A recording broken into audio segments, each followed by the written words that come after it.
Hello everyone, welcome back to my channel. I'm here for the Smash or Stash collab. It is hosted by Beth of Bourbon Creek Crafts, and each month we have a particular item from our craft room that we are required to work with. This collab is all about using up things that you already have. Now for the month of November, the item, well, it was a free choice, so we got to use anything that we wanted to work with. So for this month, I decided to pull out some of my cardstock. Now this wasn't necessarily scrap paper, but I wanted to create some bases for different projects that I could have on hand.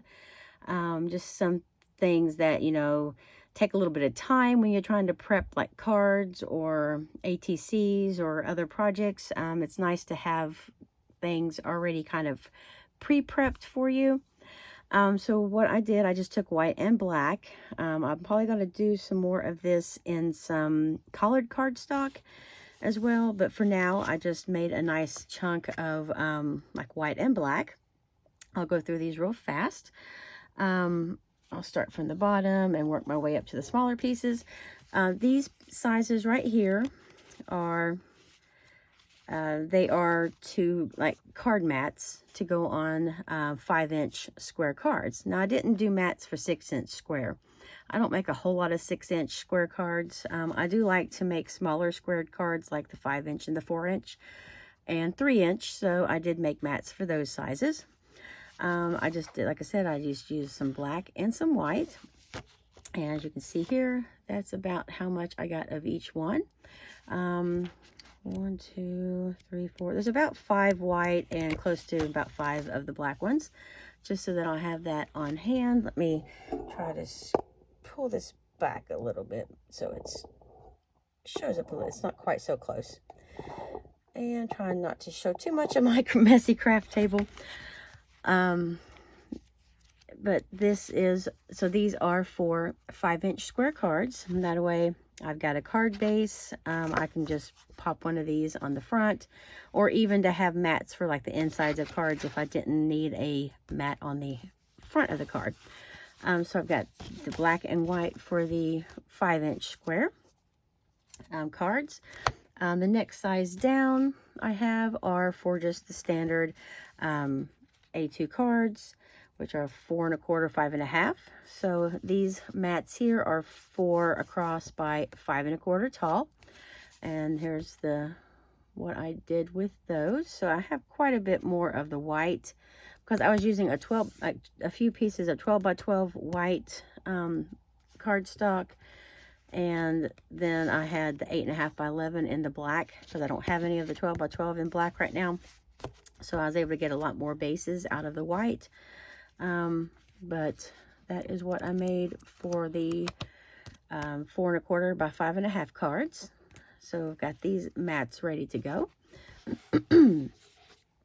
Next size down, these are for the 4-inch size cards.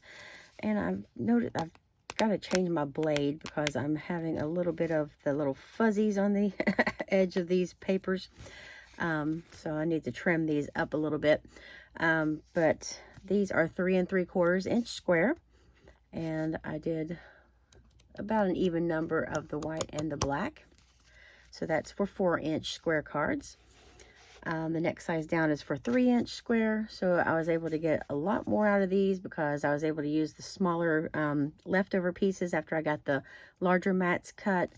I was able to make a bunch of the smaller size mats. And so that is the number I have of them. And I do love making the 3-inch square cards, the little note cards, because those are perfect for like making gift tags or just little tiny messages you can tuck inside like a gift or Happy Mail or something.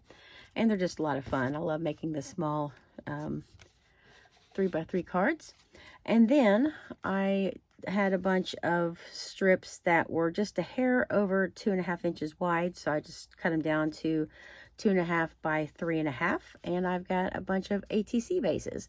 As you can see, I had quite a bit more of the black this time than I had of the white paper, which I like to really, I love to make my ATCs on black. And this paper here is the heavier weight cardstock, so it's perfect for ATC bases. This white, where it's a lot thinner, it's just like the 65-pound.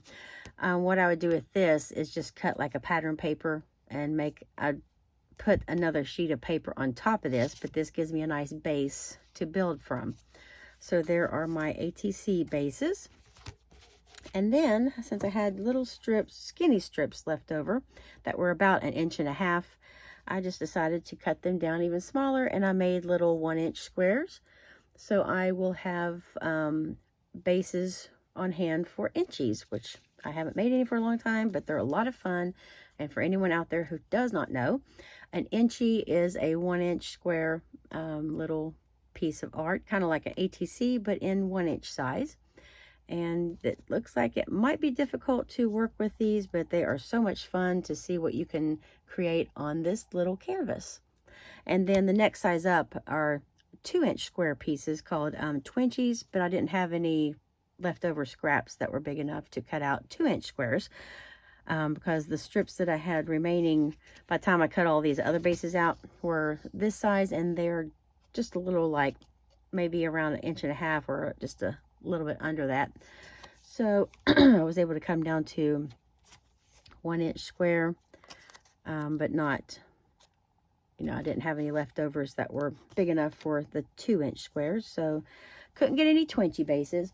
But if I don't turn these into inchies, I could always use them as like little center pieces on top of twinchies, which I like to do that. I like to build like sort of dimensional twinchies.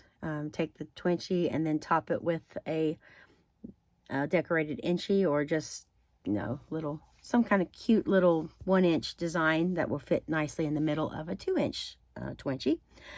So anyways, that is what I have decided to do for the month of November, because I really like to my throat just got swallowed something wrong, swallowed my spit. Okay, so this is just something that I like to do every now and then. It's always nice to have a bunch of bases on hand so that you can build cards a lot quicker.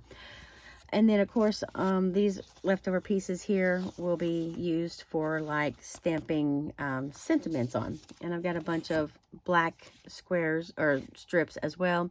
These can be used to layer, to like matte the white, or make like banners, or just use smaller punches on. So those will definitely get used.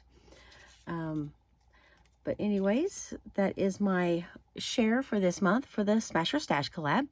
Thank you, Beth, for hosting this. And if you would like to check out any of the other ladies who participate, you can look in the description, and there will be the information there to find the other channels and the other videos.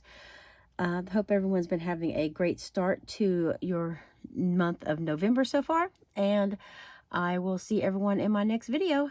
Hope you have a great day.